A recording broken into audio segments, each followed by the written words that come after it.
everyone, hope you're doing well from wherever you are watching this channel, depending on your time zone. Now, yesterday, Raila Amolo Odinga, in the company of other Azimio Umoja leaders, including Kalonzo Musyoka, Eugene Wamalwa, George Wadakoya, Jeremiah Kioni, among others, took the People's Baraza rally to Machakos County, that is now Ukambani. And the truth is that for those who got a chance to watch that video, you are going to agree with me that these leaders received a super massive, amazing crowd. People turned out in their numbers to receive, listen, and also air their views to their leaders. Remember, Ukambani voted for Azimio more than 75%. And most of the leaders in Ukambani are in Azimio la Umoja. And there are several things that I have learned from that rally in Ukambani. Something that is going to give William Ruto sleepless nights, because you can imagine this was on a Friday. Someone will be confused to think that maybe it was on either Saturday or Sunday, but that was on a Friday afternoon. You can't expect to get such kind of a super massive crowd of people. That tells you there is a lot of things in this country which is wrong, because people should be working on a Friday. But people are angry, people are hungry, people are very sad. That's why they will follow the direction in which any leader who will come out with hope, selling hope to Kenyans, and be a defender of the people. They will easily come out and listen to you. And of course, if you are convincing enough, they will take the position you are giving to them. So Azimio has something to plant in the masses as far as our political direction is concerned. And the people are buying into that direction. So first of all, I want to listen shortly to Raila Amolo Odinga when addressing the people, because there is about 3 things that I want to mention on this punchline, which seemingly it is something to learn going forward in matters of the economy, matters on how people are receiving Raila Odinga and the Azimio leader. So first of all, listen to Raila Amolo Odinga shortly, and then we will continue with this conversation. The whole money is meant to support the education of the poor children, must reach schools, and no child must be sent home for lack of money. 4.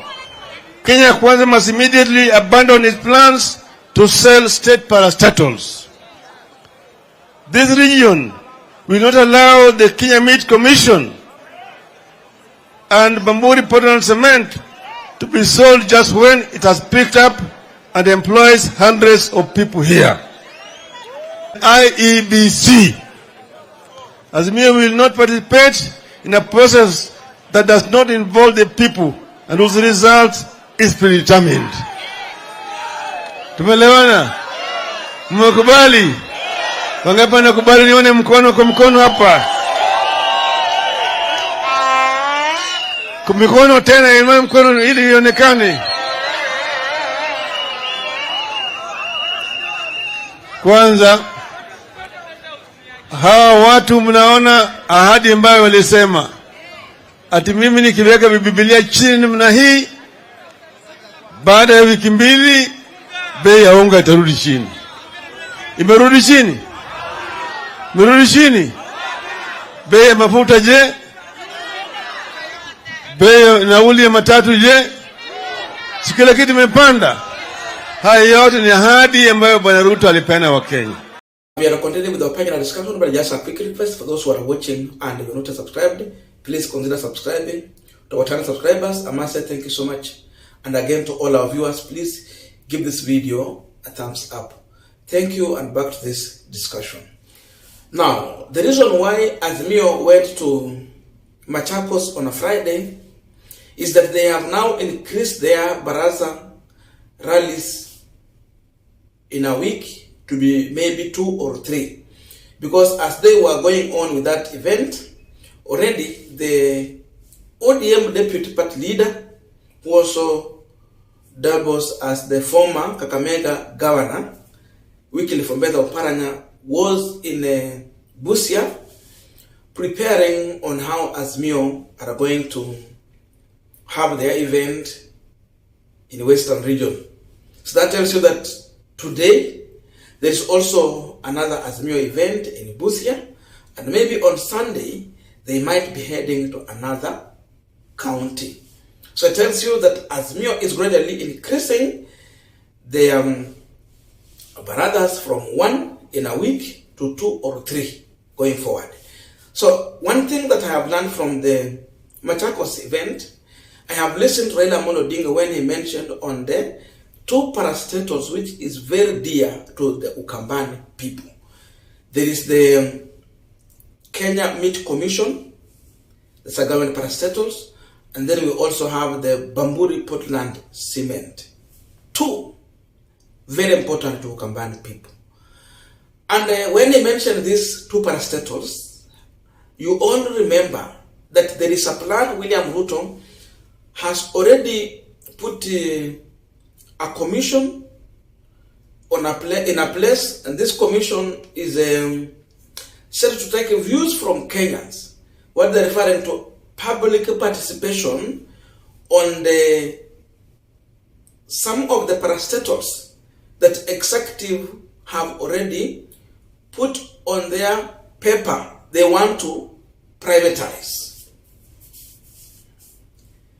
There are about 20 parastatals that already William Samoei Ruto has pointed out. He's already marked them. They want to privatize. But the first thing, they want to take views from Kenyans from those areas where this parastatals is. So this committee went to Machakos County, and when they were there in Ukambani, they called for a public participation meeting, but then the reality is that they only called chiefs, county commissioners, and then church clergies. Waliita wa pastor, wakaita machief, masub chief, county officers, county commissioners in those events. So these are the people allegedly that were sitting down as the public to give their views in participation to whether these 2 parastatals should be privatized or not. But then the citizens from nowhere, they get crushed into that event. They literally just ambushed those people. And they told them very clear to go and tell William Ruto that they are not willing, they don't want to be part of selling their property to private. They're not willing to sell it. They believe that KMC is doing well. They believe that Bamburi Port Cement is doing well. Because Uhuru Kenyatta, in his regime, he decided to send there someone from the forces to take over the leadership. And yes, KMC was doing very well from that time.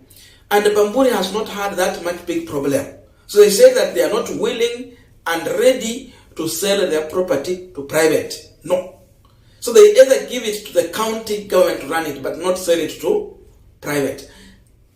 That was the people's idea, which is contrary to what William Ruto had already determined in getting from that. You know, once you send specific people, you choose. You are the president, but you are choosing on ground which people should attend that event to give their views. It means you have a predetermined idea. But people came out and said, no, we are going to defend our property here. We are not willing to join you to sell our property, because they know at the end of the day, this property will be sold at a cheaper price, at low price, to either William Ruto or some of his close allies, because that's what they want to do. Raila has mentioned these 2 parastatals, and you can see the reaction of the people. The mode on the ground is that we are not ready to sell our property to William Ruto or throw our property to William Samoei Ruto. Because once it is in the private hands, you cannot dictate who should work there. Someone will come with his stuff. For example, when they were giving Mia's factory to a private individual, someone was coming with a casual, hao wafanyakazi wa kawaida from Uganda. Why? It is now privatized. So it is in private hands. You cannot dictate where you should hire your staff. So someone was bringing staff from Uganda because the same owner of factories in Uganda. That is what the Ukambani people don't want. They want locals to be hired. At least 70% should be locals. Secondly, they don't want to throw their property to private. So Raila has now brought out this discussion. People of Ukambani are going to buy into it, and they see Raila Odinga as the only savior to join them and defend, say no to grabbing of their property. Remember, in Western, they have listed one of the sugar companies among the processors that is going to be sold. In Nyanza region, Sony Sugar Company is on that list. So, Raila, as he goes around with these barazas, is going to educate people on what is going to happen. And the people will turn out and defend their own properties. So that alone means to sabotage William Samoei Ruto's plan to actually just rob some of these public entities from citizens. That was a big. So, number two, the issue to do with the Movement for Defense of Democracy, MDD. It seemingly is like Raila Odinga is now finally deciding that he's going to recruit from each and every county. So whichever county will step in, recruitment will take place. It will take place. So he said in Machakos, recruitment will be taking place today, so that Raila will have the